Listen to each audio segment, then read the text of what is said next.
Hello and welcome back to Action News. Today we're going to be talking about World War II today. Starting with U.S. propaganda.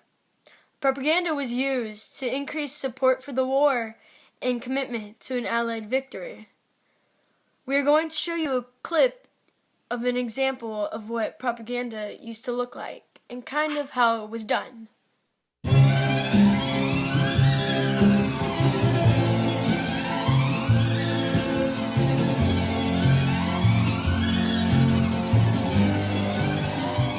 This magic moment. The United States used posters to advertise and produce more propaganda posters than any other country fighting in World War II. Almost 200,000 different designs were printed during the war. These posters used a number of themes to encourage support for the war, including conversations, productions, recruiting and home efforts, and secrecy. Posters were usually placed in areas without paid advertisement.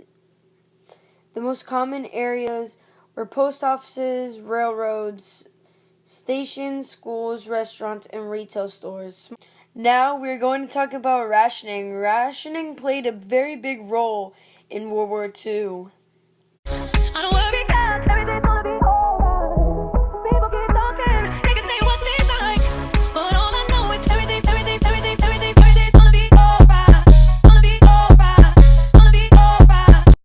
Rationing was controlled distribution of scarce resources. Some days they had meatless days. You were only able to get a certain amount of foods, and you were given rationing stamps. Some food items cost more rations than others.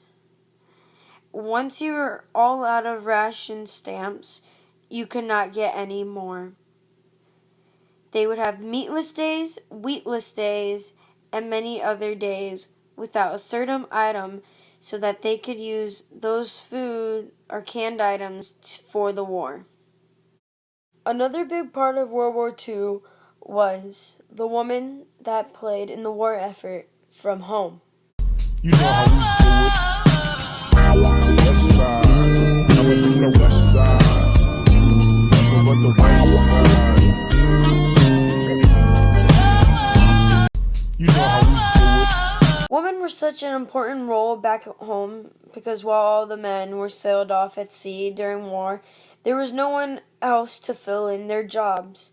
So women stepped up and filled in the jobs and the needs that they needed to go on with everyday life back at home. Nearly 350,000 American women served in uniform, both at home and aboard. This really helped the war effort by keeping everything in the economy still going back at home while people were still gone overseas in war. Now, Pearl Harbor was a reason why we went into World War II. Take my hand and stay with me, my dear. I think you broke my heart again. Please don't leave. Pearl Harbor happened on December 7th, 1941. Japan decided to strike one of the U.S. Pacific fleets, thinking that if it was neutralized, all the Southeast Asia would be open for conquest. Thousands of people died and many warships were sunk into the bottom.